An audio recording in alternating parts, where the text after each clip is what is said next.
from the Indiana Fever organization in regards to the fans being pissed off and definitely mad about everything that transpired in the last 24 hours. Now, with that being said, Raven Johnson did speak to a reporter. Let's pull it up right now. You the most excited to play with? Caitlin Clark. Yes. What about Caitlin? She's a phenomenal player. I mean, the things she does is our standard. Like, she shoot the ball, could lead a team, and they win. Like, she has a winning mentality, and I think that's the biggest thing. Because that's you. Yep. Exactly. Is there a girl? The conversation around Raven Johnson joining the Indiana Fever has not slowed down, and the questions being directed at her now center specifically on Caitlin Clark, what she expects to learn from her, and how the two will coexist as teammates after a history that has generated friction between their respective fan bases. When asked which player she was most excited to share the court with, Johnson's answer was immediate: Caitlin Clark. She described Clark as a player with a winning mentality who can shoot, lead, and elevate an entire team, and said that mindset is the most important thing she sees in her. Because that's you. Yep. Exactly. Is there a girl that you already know is going to take you under her wing? Aaliyah Boston. Another game called Ty Harris. She's there too. So those. That was Raven Johnson opening up about joining Caitlin Clark, and once again, it looked like another awkward moment for Raven, man. It looked like she really don't want to play for the Fever. I just have to be honest, guys. We got to hold the front office accountable. I'm just praying this all work out, because if not, it could get ugly fast. This is what. When the follow-up question asked who she expected to take her under her wing as a rookie, Johnson pointed to Aaliyah Boston and Ty Harris as her primary anchors. The bigger debate, however, has shifted somewhat away from Johnson herself and toward the coaching staff's decision-making. Stephanie White addressed the guard rotation in a press conference, explaining that having Clark, Harris, and Johnson gives the team multiple ball handling options. This is what pissed me off today. I say, what the hell? Now let's listen to what Stephanie White says here. With Caitlin, Ty Harris, and now Raven at point guard, how does that help you, especially with all the injuries you had last year and just Raven's defensive versatility? Well, we're not speaking those into existence anymore. But I think it helps because Ty is a player who's a combo who can play on and off the ball.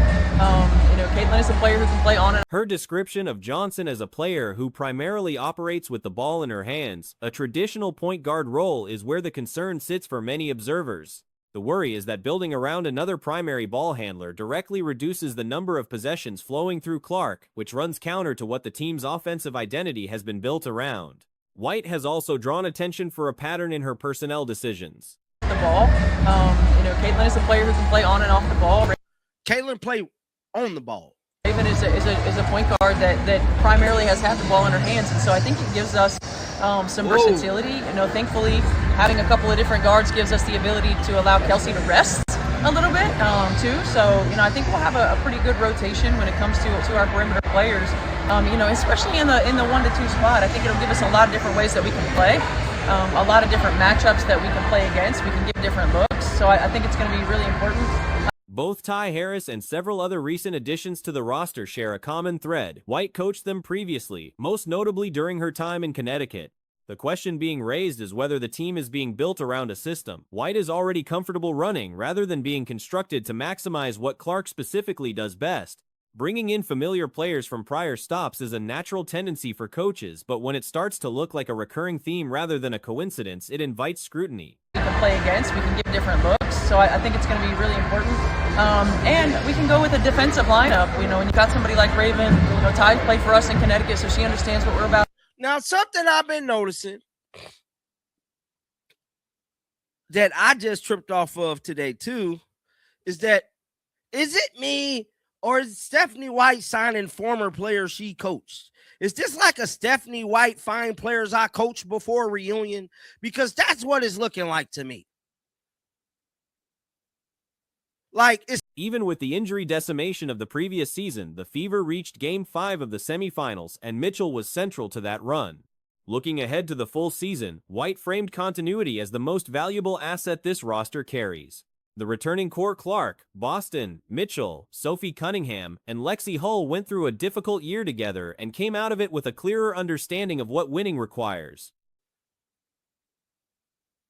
Like, is Stephanie White just trying to find players? Well, shit, she worked out for me in Connecticut. Bring her over here so I can run the same system, because it looks to me like Stephanie White is trying to sabotage Caitlin.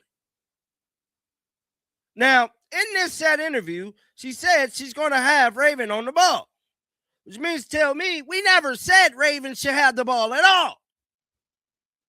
No. White's view is that shared experience in high-pressure situations cannot be replicated, and that this group has developed both the hunger and the self-awareness to push further. On Monique Billings, White highlighted her rebounding, energy, and defensive activity as qualities that have improved consistently year over year, and described her as a meaningful addition to the team's frontcourt depth. Regarding the draft, the interview was conducted before the picks were made. No. We're not saying Raven should have the ball. We saying defensive looks. Now, I don't agree with that.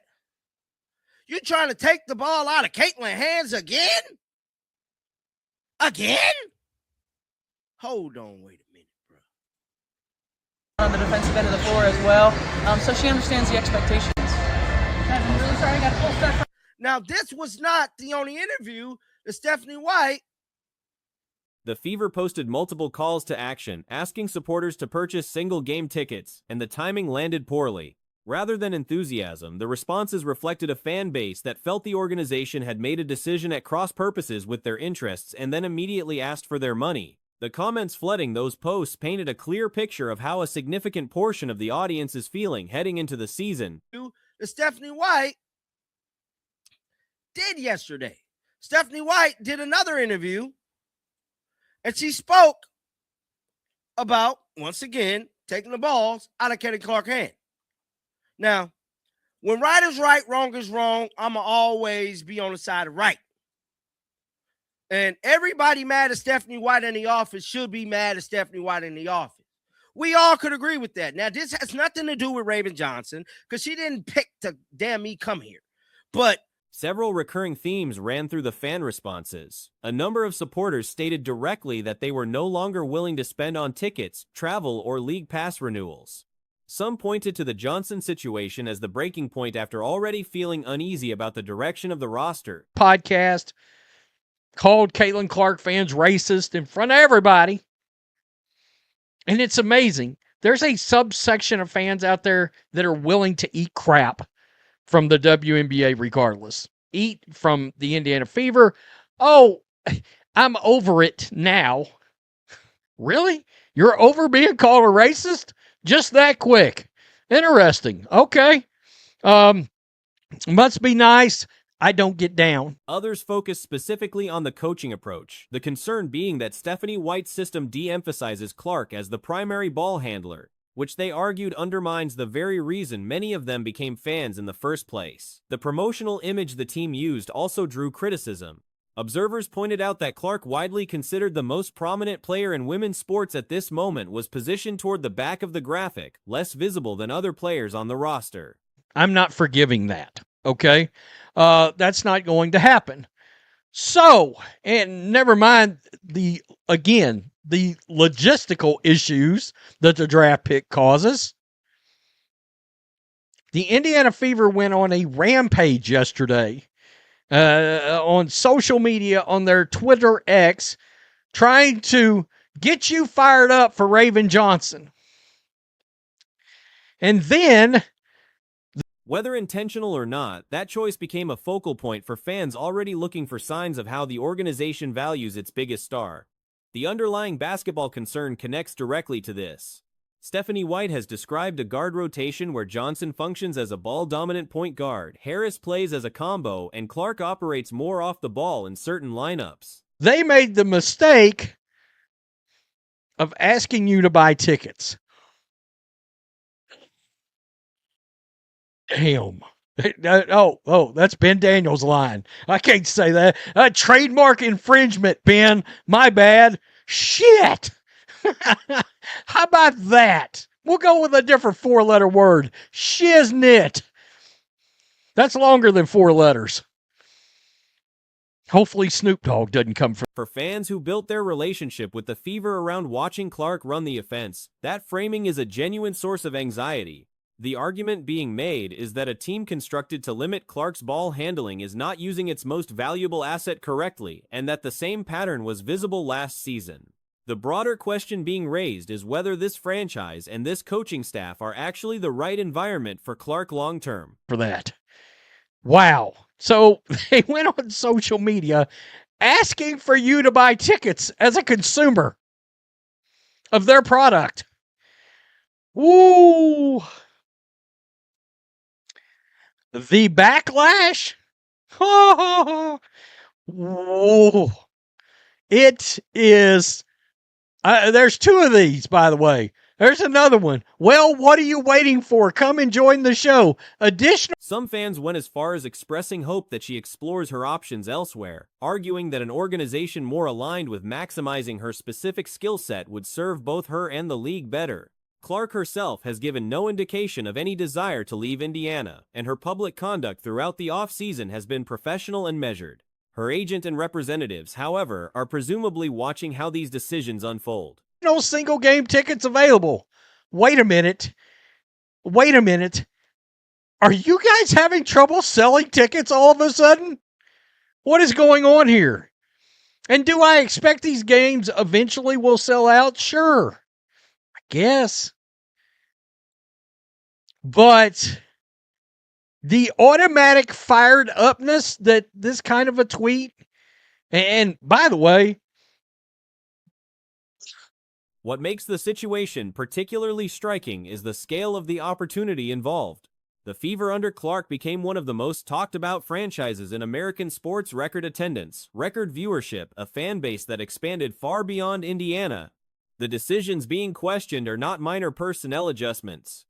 Look at this. This is the biggest player in women's sports, the most popular player in women's sports. They got her sidelined over here. Let's just be real. You can see more of Aaliyah Boston than you can Caitlin. They got Caitlin Clark hiding behind Kelsey Mitchell back here. Wow.